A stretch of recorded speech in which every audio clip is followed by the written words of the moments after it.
Bonjour à tout le monde. Aujourd'hui, nous allons essayer d'aller un peu rapidement. On va parler un tout petit peu du Forex parce qu'il y a beaucoup de gens qui veulent entrer dans le Forex et du coup, ils n'ont pas assez de documentation pour pouvoir avoir les bases solides. Donc, nous allons faire une succession de plusieurs vidéos, question de créer une toute petite formation et certaines personnes peuvent se référencer sur cette chaîne pour avoir une formation solide et pouvoir débuter son trading de façon sereine. Parce qu'il faut dire, le trading c'est pas un monde où on vient pour jouer. On vient pour gagner, gagner et gagner. On ne vient pas pour jouer. Certes, c'est difficile, mais, mais avec beaucoup de travail, tout est possible. Donc, sans plus tarder, on va juste voir une toute petite introduction du Forex. On va parler très rapidement.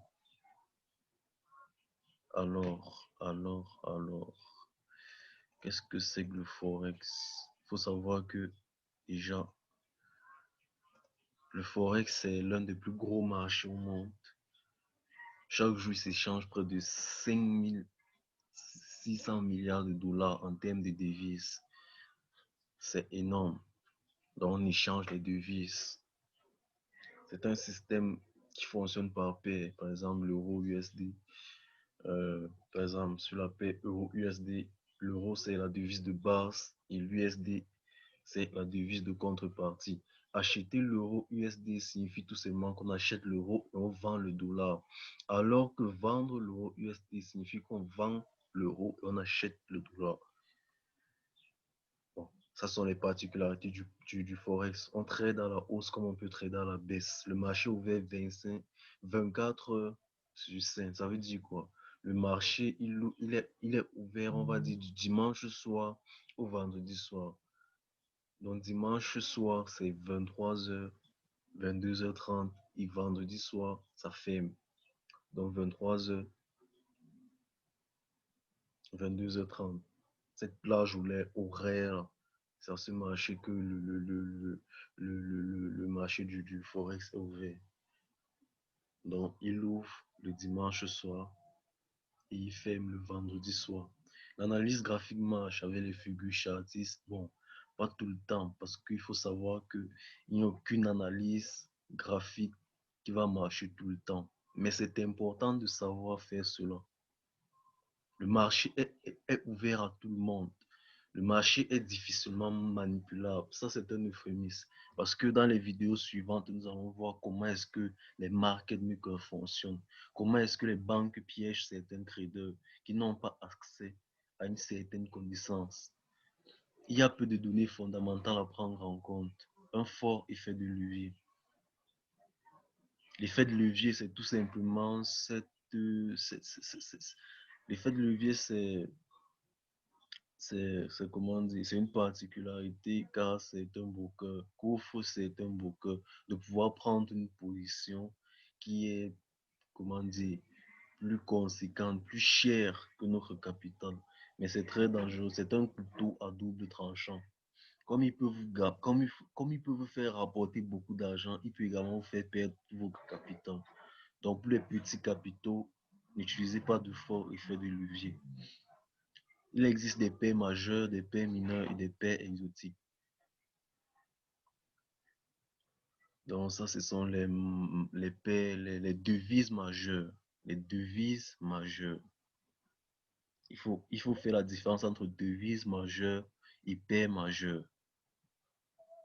Bon, ça, c'est la répartition des devises sur le Forex. Et on voit bien que le dollar australien, le dollar, s'il vous plaît, pardon, le dollar américain est la devise qui est le plus sollicité sur le marché du Forex. Ensuite vient l'euro, ensuite vient le yen japonais, après la livre sterling.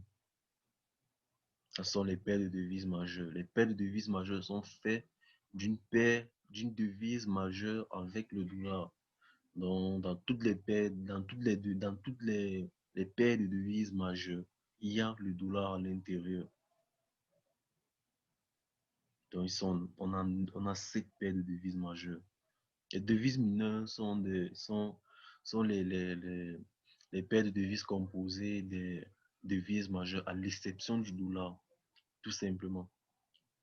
Les paires exotiques, ce sont des paires de devises qui sont composées de devises majeures, l'euro, le dollar et d'une devise qui a moins de poids sur le plan international, mais qui vient d'un pays politiquement et économiquement stable.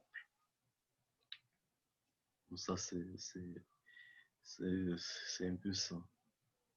Comme le krone norvégien, par exemple. Ce pays, sur le plan international, il est politiquement et économiquement stable. Mais il a moins de poids que les autres devises majeures.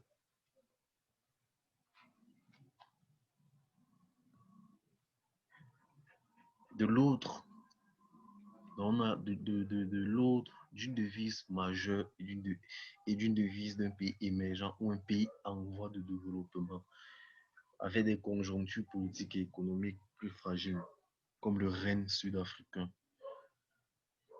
Donc là sont les paires de devises exotiques.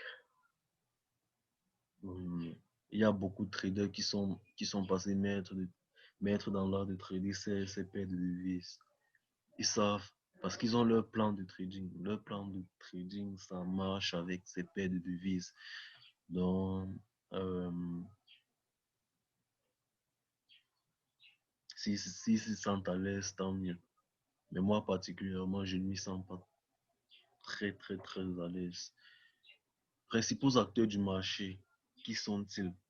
On a les banques centrales, les gouvernements, les instituts d'investissement ou hedge funds. On a également les sociétés mondiales et le trader au détail. Donc, les particuliers, comme moi, je suis un trader au détail. Transactions sur le Forex. Ce qu'il faut savoir, c'est que l'argent, si vous voulez, le gain que le trader se fera sur le marché, on parle de PIP, Percentage in Point. C'est l'unité de mesure utilisée sur le marché du Forex, définissant le changement de valeur entre deux devises. Il est utilisé par les investisseurs pour examiner la valeur du gain et de perte de leur position.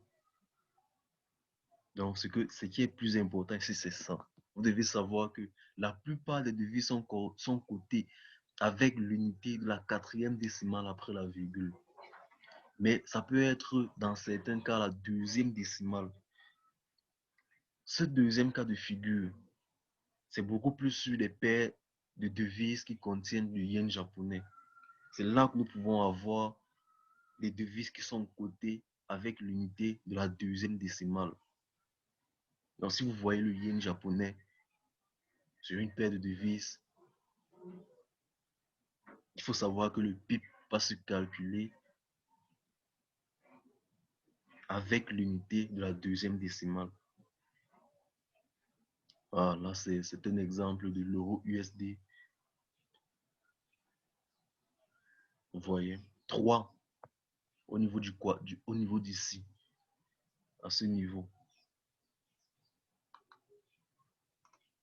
Désolé, au niveau d'ici, 3 est tout simplement notre 4e décimale après la virgule. C'est logique, non? 1, 2, 3, 4, 3.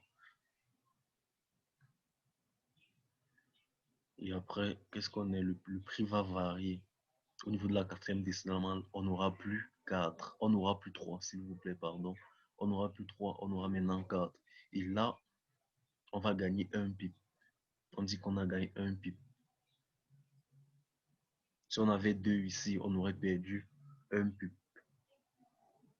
Vous voyez, 2e décimale. Généralement, les paires de devises contenant du yen japonais ne sont que cotées avec 2 chiffres après la virgule. Et là, 2, c'est notre 2. C'est notre chiffre après la virgule. C'est notre 2e chiffre après la virgule.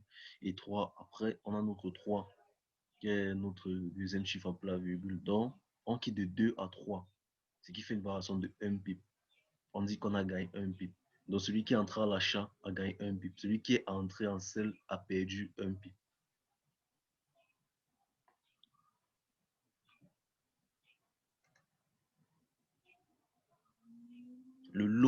Le lot maintenant, en fonction du lot, le lot correspond à une unité de valeur qui mesure le montant d'une transaction effectuée sur le marché. Selon le nombre de lots que vous tradez, le montant investi sera plus ou moins important. Plus le nombre de lots est important, plus le montant investi est important et réciproquement.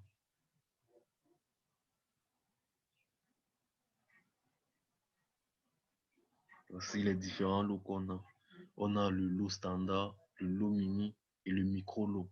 Le lot standard va de 1 à l'infini et le mini lot va de 0,1 à 0,9. Le micro lot va de 0,01 à 0,09. Maintenant, en fonction de ces valeurs de lot,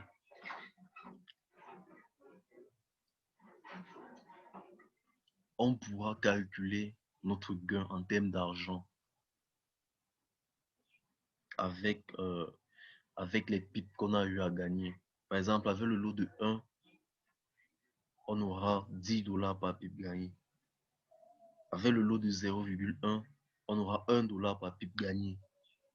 Et avec le lot de 0,01, nous aurons tout simplement 0,1 dollar gagné par pip.